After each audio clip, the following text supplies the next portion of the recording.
And it was so funny that we were discussing about. I think we are live right now, so I think people will start trickling in. I can give them a couple of minutes.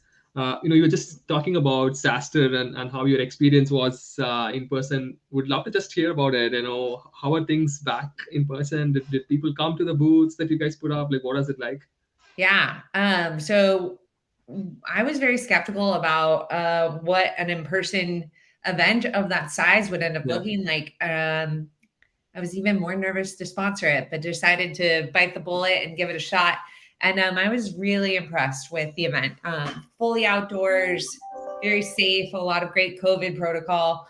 And the energy was just so lovely. Everybody was really happy to be there, lots of great networking. Um, I don't know if I've spoken to that many strangers collectively For the in last the couple of last years. years. So it Yeah. was awesome just to That's reconnect awesome. with people. So highly recommend getting back out there if you're considering it. That's awesome. Actually, I think we are starting to see some people trickling in. First of Great. all, thank you so much for joining the CMO Diaries we host every week. For audience members, if you don't know, Ashley, she currently leads the marketing team at Ramp. Obviously, Ramp has been making some headlines recently after rising gigantic rounds at multi-billion-dollar valuations. So you guys are at an exciting trajectory. And feel free to ask any questions to us. We'll address them towards the end. And feel free to also check around the platform if you guys want to know what Ramp is. We have like a section called What is Ramp? And then you can go in and check it out. But actually, would love to hear your sort of quick intro on what is Ramp and why are you so excited about the role you're in currently? Yeah. So Ramp is a finance automation platform. And so we include your corporate credit card, your expense management, your vendor bill pay management, and then all of your collective sort of accounting insights and reporting to see where you could be saving time and money. The reason I joined Ramp was there were three reasons, frankly. One, I was really excited to disrupt a really tired space. I think Hmm. fintech is hot right now, and the entire fintech community has been done a huge disservice with the quality of events that or products that they've been given the last 2 decades. So I wanted to go disrupt that. I love that. I love the furious pace of innovation that Ramp has. So the shipping cadence is unlike anything I've ever seen at any other company. Just really committed to excellence and getting the product out into the hands of customers quickly. And then third, I just felt a real cultural synergy with them. Great people who want to do great work and are really inspired by the mission. So That's yeah, awesome. That's great to really, hear. really happy to be part of Ramp. I would just never take a moment to understand how Ramp got in the market in the first place, right? So if I look at it, I've heard of legacy players like Bill.com, Expensify, right? And then suddenly Brex came into picture and sort of had like a huge growth momentum, right? And then I felt like Ramp came out of nowhere in the last couple of years, and then suddenly everybody's talking about Ramp and the kind of growth you guys are seeing, right? Would love to understand how that whole journey happened actually in the initial first couple of years. What led to that growth momentum? Is it a differentiated product or what is it like? Yeah. So I mean, the immediate credit goes to the founders, Eric, Kareem, and Gene. They were also the founders of a company called Paribus, which was a consumer product, and it was acquired by Capital One. And that was a great experience for them. And while they were doing that, they recognized the huge need in the B2B space for just better, more modern fintech technology. So they decided to get back together and go after the B2B market. Particularly around spend management. That's truly where they started. Hmm. There are other tools who've been in that space for a while, like you've mentioned, Expensify, Bill.com, and Brex got there a little bit before us. But truly, Ramp's strategy is probably twofold. So first off, their investment strategy is unlike any I've ever seen before. It's a very unique cap table, and every single person at the cap table brought something to the table in terms of either introducing us to their portfolio companies so that we could ramp up that Wow. way, or advising us in some sort of meaningful way. So the cap table, they're truly part of the company in helping us achieve our goals. So that's the first thing. But the second thing is the commitment to excellence on the product side. The product user experience is exponentially better than anything out there. I've been using a lot of those legacy tools for my entire career, and Yeah. they've changed barely, if at all. So we really want to come in and shake things up, and the market's responding to it. People That's love a amazing. good, easy tool that makes their lives better. Yeah, yeah. On that point about product experience, right? I was looking at Ram's website yesterday, and I think it's completely, and it said it's free for a while, and it's completely self-serve, right? And the one thing I was very surprised is that how a tool like RAM can be self-serve, because it's truly an integral part of a company, right? It's finance. There are a lot of cash flow expenses that keep getting monitored. Curious to know, actually, how do you guys think about making it completely self-serve in the first place? Because I'm sure it could also be like a top-down sales motion, but what went into that thought process to make it actually bottoms up? Yeah. So to be fair, Ramp does have the self-serve motion, and we also have the upmarket motion for the customers that want Hmm. somebody on the account team to really walk them through the process. But I think when it comes to self-serve, it's a bigger question. I think that company or buyers are very savvy. Like, we've known this for a long time. We've known that by the time they get to our website or that they engage with this salesperson, there's something like 70% through their journey already. Wow. They've done their homework. They've talked to their peers. They know what's out there. So that said, I think self-serve is just an extension of that trend. If you think about how consumers buy, we're typically very smart. We don't need a salesperson to help us anymore. Even buying cars, people are buying cars without ever interacting with the salesperson. So I think that this is just mimicking that trend in the consumer space, where the savvy buyer knows what they want. They tend to be self-sufficient. They tend to have done their homework, and that's where self-serve really comes into play. And it is a fantastic channel for anyone who hasn't cracked the code on self-serve yet. I do Hmm. believe that there's a self-serve model or opportunity for every kind of company, but you kind of have to think through what the mechanics of it are. 100%.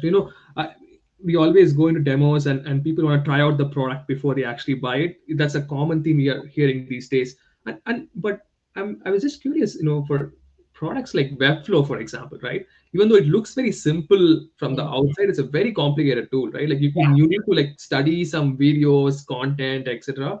yeah. So in products like that, how would you suggest the team should work to ensure that the experience of the user is easier and not just complicated in the beginning? Yeah, you bring up a really, really important part. And I think self-serve and product-led growth is very sexy right now. Everyone's talking about it. Everybody wants to somehow replicate it. But the part of it that people don't talk a lot about is the churn. Yeah. Self-serve tends to have a really significant churn, and it's Wow. for that reason. All you can do truly is hope that people will consume what it is that you're giving them and enable themselves. Now, that said, there's a lot you can do to help them enable themselves. So you'll see companies like Webflow, the investment in education and the university is substantial. And what is wonderful about Webflow's university and their approach to education is they make it truly enjoyable. So it's not just a boring tutorial walking you through the tool. Mm-hmm. It's got a lot of character. You enjoy watching the videos. Furthermore, it incorporates not just elements of the tool in the education, but best practices for the user in whatever their discipline might be. So that's another important element. It's just enticing people to consume the education content that you're putting out there, so that activation happens and adoption happens, and you can try your best to reduce the churn.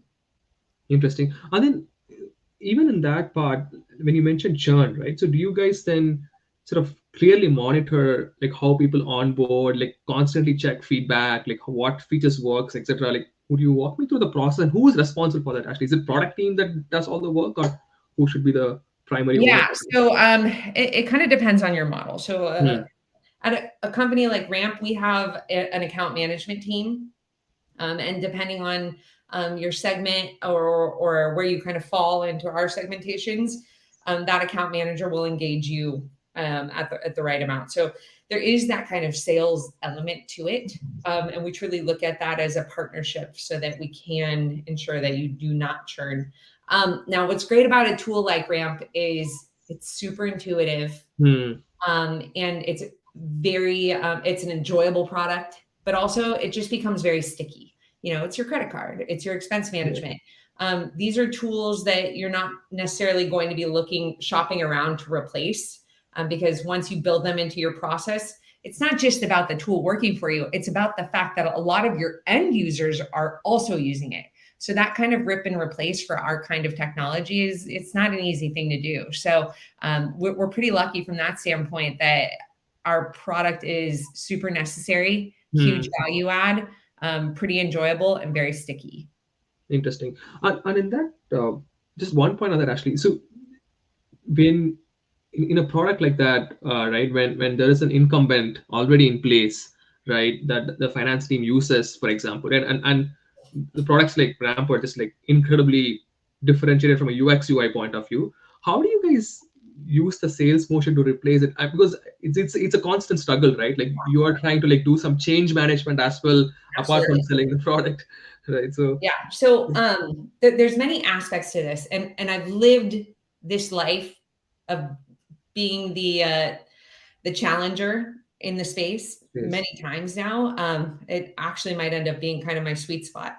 And so I think there's two sides to it. The first side to it is making sure your differentiators are clear on the product side. So for Ramp, our product experience is exponentially better than any other tool out there.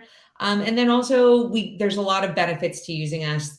1.5% cash back. And I can get into all the details of that, but that's not necessary. The point is the product we truly believe is exceptional. So if we go head to head with anybody, we can demonstrate that very clearly. That's less my job. That's more a product's job, and they're doing a fantastic job of it. But how can I help from a marketing standpoint? Brand. Yeah. I think brand is really, really powerful in the displacement play. I, in another life, worked for a company called Marketo, that's now Adobe. And when we got there, Eloqua was the incumbent. They had been there for a while, and Marketo came in a few years after the fact. And all things considered, we were pretty apples to apples in terms of our features. I do think that Marketo did have an easier user experience, but one of the places we differentiated in was brand, and that is where we won. Eloqua was sort of positioning itself as this more sophisticated, highbrow marketing tool that was going to elevate the practice of marketing. Marketo came in not taking ourselves so seriously. We had a sense of humor about things. We were fun. We wanted people to enjoy using the product. And we really tried to bring that out in our brand. We wanted people to want to sit at our table. And ultimately, being a more approachable brand, being less sophisticated, less highbrow, helped us win in that market. So I do think brand is an excellent weapon when it comes to displacement. That's a great question, actually, and I had a lot of questions around that. And it's funny because I was meeting someone this weekend who leads marketing at a company called Instabase. Very enterprise top-down motion. Their ACVs are like millions of dollars in place. And I was just asking her what is on your mind these days. She's like, how do I build a brand? Right, for an enterprise company, top-down, with millions of dollars in ACV, even they think like that. So curious to know how do companies at a Series A, Series B stage, right, think about like building a brand? Because my immediate reaction also comes to be like, hey, website, like, branding, design, colors, but I think it's much more than that, right? So would love to hear your thoughts on what are the things that an early stage company should do to actually like build a brand that people recognize and respect. Yeah. So I think you're right that a lot of people consider brand to be sort of those things you can see, those design elements. And that's part of it. But truly, if you look at brand, it's how it makes you feel. It's how it makes you feel about that company. So the first place to start is, how do we want people to feel when they're working with us or they're thinking about us? Like, how do we want to be perceived in the world? And really establishing those sort of brand qualities. And then also, there's a lot of talk about value brands and the fact that you're committing to always driving value for your customers. And if that's the case, what are the things that you are always going to commit to your customer? So for instance, our Ramp's brand principles, we are modern, we are smart, we are humble. But when it comes to brand value, we are committed to saving our customers time and money. So in establishing those two things, sort of how we want to be perceived and the value we want to add to our customers, then we come down a level to say, how do we want to show up in the world? making sure that those things are conveyed at every step or in every channel that our brand is coming across. So I think a lot of times people skip to the logo or the colors, but you have to start a level higher up and then be consistent with how you show up on that brand level. We put time is money, save both, everywhere. It is core to our brand. It's core to our product strategy. It is core to the value we offer our customers. So we consistently make sure that that shows up everywhere that we are. And on that point, it's a great point that you mentioned. You did mention that we should ensure that the same message or the story gets differentiated across all channels, right? So, does it mean that, hey, social media, like events, like like paid ads, all those things talk about this singular principle about save time, save money? Is that right, Ashley? That's what I recommend. So there's a lot of room for debate there, frankly, but I think if you are a new brand, you're Series A, Series B, Series C, even, it's your job to sort of pound it into people's brains who you are. And it's not, brand is not somewhere that you necessarily want to do a lot of experimenting. So consistency is really key, because even if somebody doesn't know who Ramp is, a lot of times they'll be like, oh, the time is money, save both. Like it's ingrained in their brain so that they do want to talk more. So it is a hook. So that consistency is really important. The one probably caveat I would add to that is it's really fun to play with brand regionally. So whether you are in different regions of the country or different regions of the world, I think I always admire the companies and the brands that tweak their branding to suit the regional geographies. That makes, I see a funny chat from Laura that says, love the point of not taking yourselves too seriously and building a brand that people want to actually connect with. Even though it sounds so obvious, but I think it's so hard to actually make sure that your brand actually comes across as approachable in the first place, right? Like you have to ensure that a lot of things go aligned to ensure that that sort of comes across. So yeah, I mean, to your earlier point, when we first started chatting, you asked me about SaaStr. And so yesterday I was walking. I mean, there were, I don't know, probably 100 exhibitors yesterday. And so I was just walking and looking at all the booths. And I'm looking at all these booths, and they all are trying to get their entire message onto their booth background. And when you put your entire message on the booth background, like one of two things is going to happen. I'm either going to walk away with nothing, or I'm going to get so much information that it's actually not even worth me talking to you anymore, because I just learned enough and I'm going to keep moving. So my approach with a booth is to be a little bit obscure. And like literally our booth was time is money, save both, Ramp. And people are like, yeah, that's an interesting hook. Tell me what you do. Right. So I think you don't need to do too much on the over telling your story. That's not your brand. Yeah. Your brand is how you make people feel so that they want to talk to you, and then you can tell them your story. That's fantastic. Actually, I have a question that I want to take quickly. Let me publish that. Are there some size of companies who are better acquired through the bottoms-up motion, or does it work for enterprise customers? It's a good question. So, I mean, it goes without saying that a smaller company typically has quicker buying power. Yeah. So, that's just the facts, right? They don't need to get anybody to approve their buying. Now, that said, it actually has worked for larger enterprise motions in that you'll notice with large enterprises, they have many organizations within the company, many wings, many different products all together. And we are starting to see that the buying power is given back to these smaller organizations within a bigger company. So self-serve actually does work to get your foot in the door within an organization at a bigger company. Yeah. And then you can land and expand. So yes, smaller companies are definitely always going to have better self-serve experiences. They can just buy faster. But self-serve for enterprise is a great way to get your foot in the door and have the conversation or land and expand. Yeah, 100%. I also love this question that somebody asked, how do you think about brand building now versus 8 to 10 years ago? Given LinkedIn's rise as a B2B marketing channel, how do you think about leveraging influencers influencers for brand building? I think Yeah. they're more talking about using LinkedIn as a way to like create that brand persona. Yeah. So it's hard to talk about this without using the big C word, COVID. People are more digitally oriented than they've ever been. And they also are inundated with more information or more data than they've ever been. So I think 8 to 10 years ago, you had more of people's undivided attention.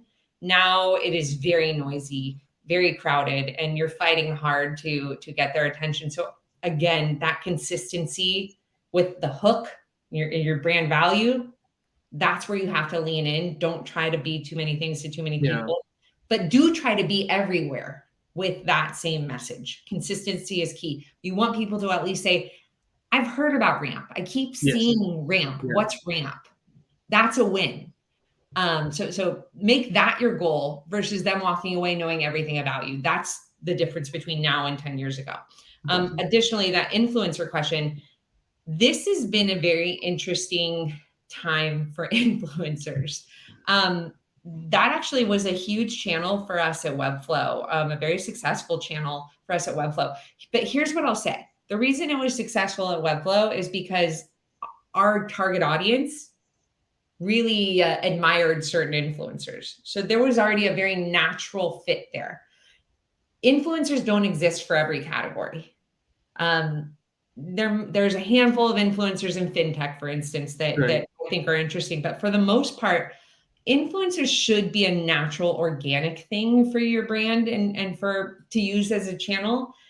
If you're finding they don't naturally exist for your audience, you're going to have a really hard time creating that, and it might not be worth your salt. How do you incentivize those influencers in Webflow? Actually, did you guys have some sort of program where you guys like say had a sort of pay per hour? Like, how do you guys incentivize those influencers? Will you ask the first part of the question again? At Webflow, how do you guys incentivize those influencers to actually associate with Webflow?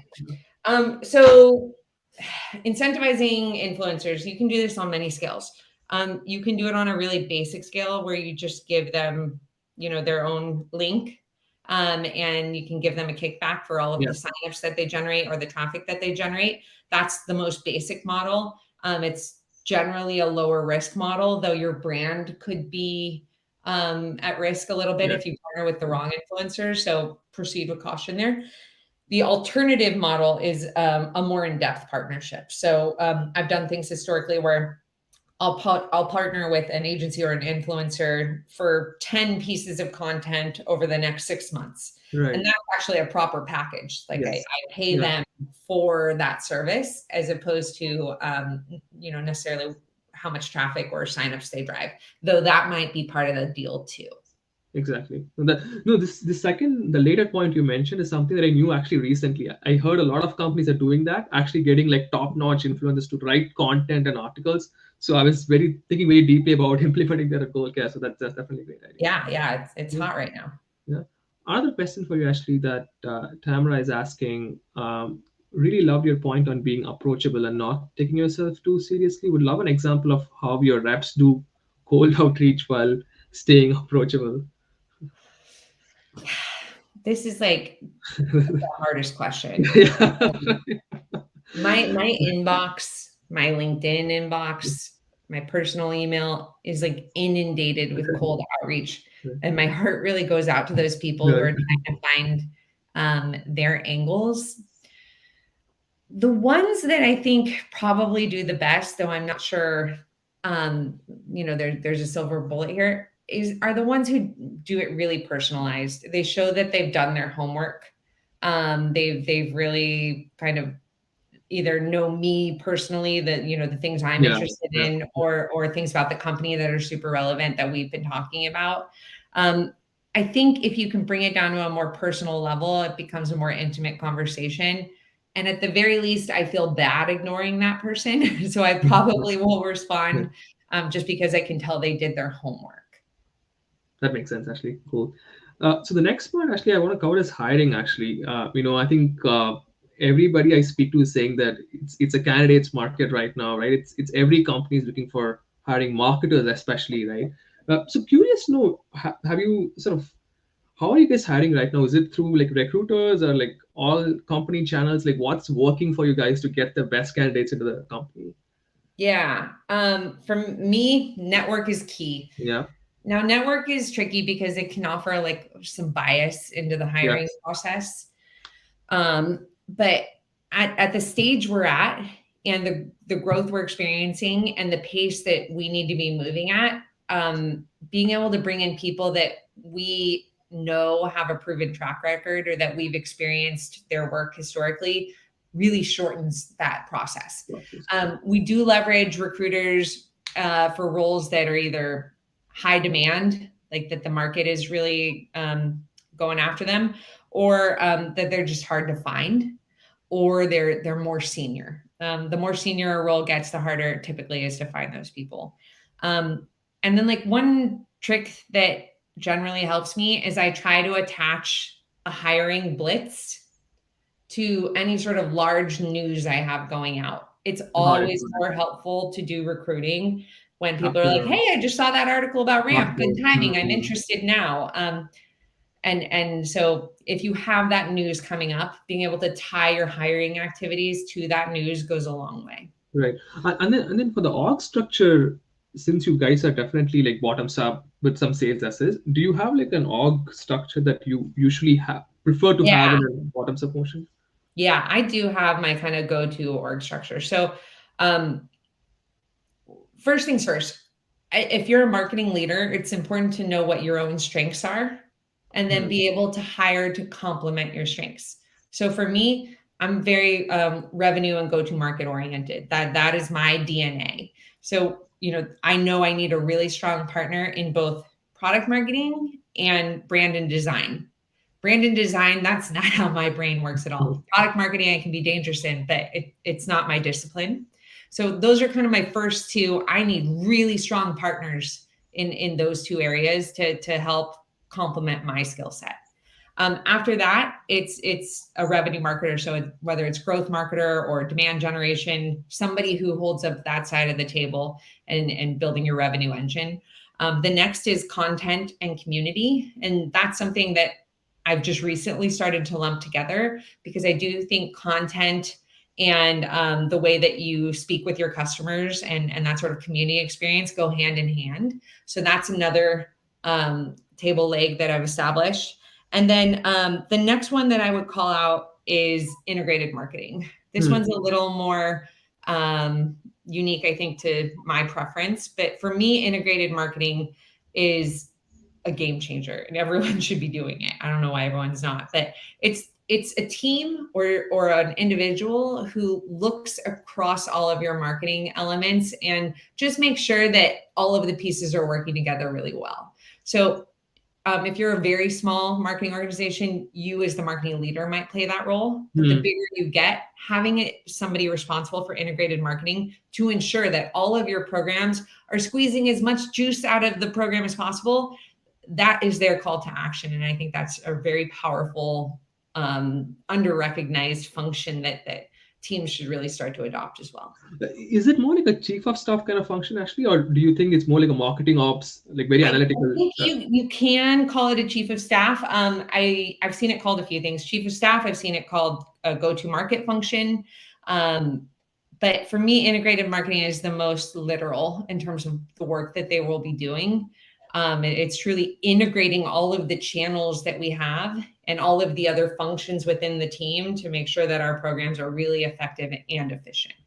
Got it. And in terms of the content and community you mentioned, Ashley, right? So, what should so is the focus for the content team primarily like SEO and backlinks and getting the top funnel in, or is it more like mid funnel content pieces as well that actually helps the current customers?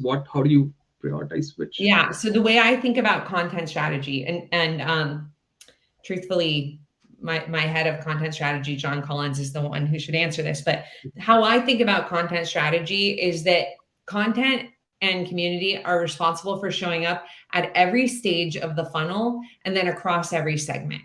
So if we're looking at acquisition, activation, engagement, renewals, and then maybe you have three different segments, maybe it's small, mid-size Yeah. enterprise or what have you. they are responsible for ensuring that they are feeding that pipeline at every single stage of that life cycle. So SEO is definitely part of that too. I would put that in the acquisition category. That's definitely a call to action. And I think that's your content strategy, right? Making sure you're supporting every part of the life cycle across all of the segments. But your hiring strategy might look a little different. So we have somebody on staff who's just full-time SEO. Got it. And then we have others on staff who are more traditional writers.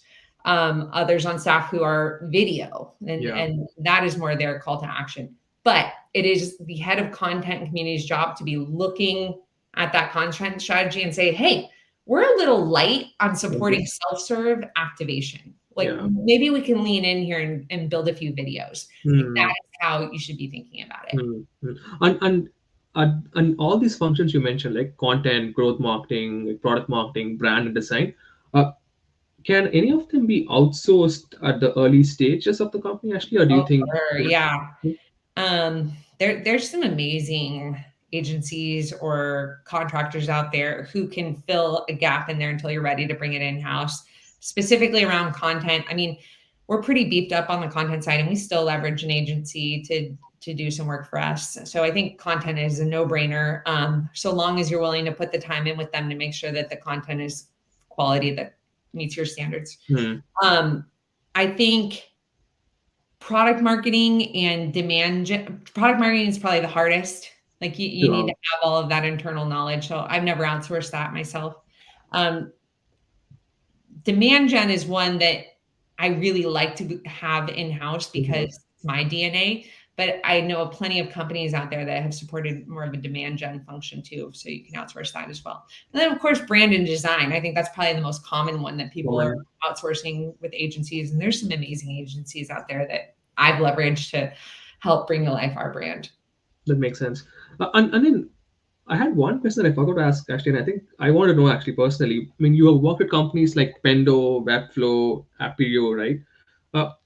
Where the channels that actually gave the right pipeline, was it different across these three companies? If you can like shed some light on how they were different across these three companies, would love to hear that actually. Yeah, so it depends a little bit on who your audience is and what your buying life cycle is. So at Appio, partner marketing was everything. We partnered heavily with Salesforce. So I leaned in and learned a ton about partner marketing.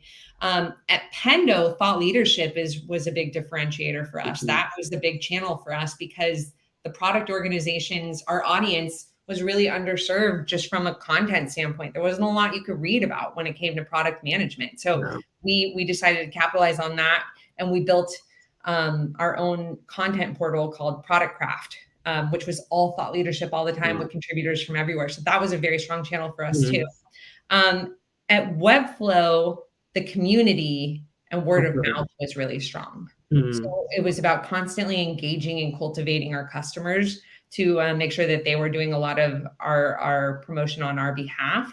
And of course, Webflow paid advertising and organic was mission critical as well. At Ramp, it goes without saying, these standard channels, we employ all of them. But the big one for us is generally at the highest level, brand awareness is a very important weapon that I have. And the way that comes to life for us a lot of time is news coverage and PR. And I can do a direct correlation between a PR event and revenue. So it's about understanding your audience and where they're living and what they're consuming. Are they listening to their peers? Are they hungry for thought leadership? Are they listening to news outlets and meeting them where they are? And then the way you discover that and double click on something is by experimentation. I was like, you have some hypothesis and then you keep experimenting and see which channels work. Is that your typical approach? Yeah, experimentation is everything, and just being able to just kind of see where you're getting the most pickup and where your lead sources, your highest quality lead sources are coming from, your most efficient lead sources are coming from too. So, taking into consideration the cost per lead, but the quality of that lead too. So just kind of playing with the math a little bit to see what works. What works. Perfect. Actually, I have one last section, which I do think it's a fairly important section in terms of working with sales teams, especially in PLG motions, right? So curious. So do you guys have, let's say in Webflow, etc., some metric that qualifies a lead into a PQL, and then you pass it on to sales teams for them to like do some outbound? Is that the typical motion? How would you recommend that? Yeah. No, this is like a work in progress. So PQL, product qualified lead. Right. This is the new MQL for Right. led companies. It's not rocket science. Frankly, Hmm. if they engage with your tool and they meet certain criteria, making sure that you route them in a way that their sales team will give them a touch. Hmm. So we've employed that both at Webflow and at Ramp to make sure that, you know, the right level of white glove service is happening at the right segmentation. The challenge with it is they're self-selecting in, or they're providing that information. So you do have to supplement that with some of the tools on the back end that can build up the information and the data you might be missing on the back end, so it can just be a little more accurate. Yeah. That's key for a PQL strategy. Got it. And I also wonder how the sales teams usually, for example, right, let's say that the sales teams looks at a prospect that could be interesting, right? Then the sales team, if they see them on LinkedIn, for example, do they ask them to subscribe to a free trial, or do they get on a call and sell the product? Like, what's the right mode of bringing a lead into a company? Yeah, I think if they reach a certain qualification of warranting a sales touch, it's preferable if you can talk with them directly and sort of manage that sale. We've seen plenty of great success with people selecting into the self-serve model instead, and then getting to a point where they realize they need to talk to an account manager or a salesperson to either upgrade or come up with a different pricing model. So I think either works. It'll be preferable, though, that the salesperson can intervene and talk with them directly. Got it. And in general, in your weekly executive meetings, actually, that you discuss with your sales counterpart, right? Like, what are the things that you guys usually look at? Is there like some like key metrics you guys look at, or hey, like we should probably think about like doing outbound on these accounts? Like, what are the kinds of things you guys look at a high level in these sales meetings, especially in PLG-led companies? Yeah. So this isn't going to be a rocket science answer, but we agree on our KPIs at the beginning of the quarter, right? And typically our KPIs at the company level are something we're very, very aligned on. And then we figure out from a departmental level how we can influence those KPIs. So when I'm meeting with the sales leader, I'm typically looking at the entire life cycle. How are we doing on the activation or acquisition side? Our lead counts. How are we doing on the pipeline side? Are we generating enough pipeline? How are we doing on the closed one? How are we doing on the activation? So like those are our four main categories of the things that we're looking at. And generally speaking, you can start to see where there's leaks in the funnel and the areas that you need to double click into. That makes sense. Actually, I have one question that comes up, which is basically to the point that you made about influencers, right? So going back to your point about influencers, what do you think encourages influencers for a company brand to naturally? What settings do you think encourage influencers for a company brand to naturally arise, gain influence organically? So truly, it goes back onto your like audience's preferences. So at Webflow, we were selling to designers. Designers already were a very peer-oriented group. They love to share ideas. They love to hear from one another about new trends and things like that. So it was very natural for them. They were already had a very strong social presence. And that's probably a big indicator is if there's already existing social channels or communities where your audience is living, that's a no-brainer then that influencers can be very impactful there. Like at Ramp, for instance, there's not as much social activity or like fintech leader communities that exist that we know they're not consuming as much from influencers. So that's not as big of a strategy for me here. That's awesome. Actually, I think we're running close to the time. I have one last question though. I'm trying to read some books on marketing, right? Like just to figure out like how do you build a brand in an early stage company. Yeah. Do you recommend any books that you've found like insane value from for So I mean, there's the no-brainer, play bigger. Like play bigger is just great for anecdotes, and it's great for applying like actual tangible exercises you can do with your team. So if you ever read Play Bigger, that's just a no-brainer. The next one that I read while I was at Webflow that I loved and I think about a lot is The Infinite Game by Simon Sinek. And that talks a lot about how you can get into these like dogfights in these battles day in and day out.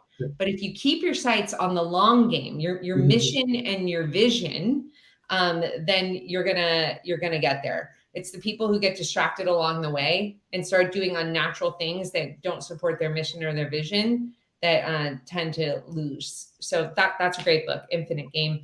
And then the third one that I do like, I just read in this past year is called Intentional Integrity by Robert Chestnut. It's just a great read on integrity in the workplace and how we can all show up a little bit better for one another, but also take personal accountability for the way that we show up in the workplace. That's awesome. I think we have got a couple of comments saying that Infinite Game is a great book. I'll probably give it a read. But actually, thank you so much for coming to the event. We really appreciate you taking some time out to give some wisdom. So hopefully it's been helpful for the audience members. But thanks once again for taking the time. Happy to be here. Thanks, Ashley. All right. See you guys. Thank you so much for coming to the event. See you next week. Bye-bye. Thanks. Bye.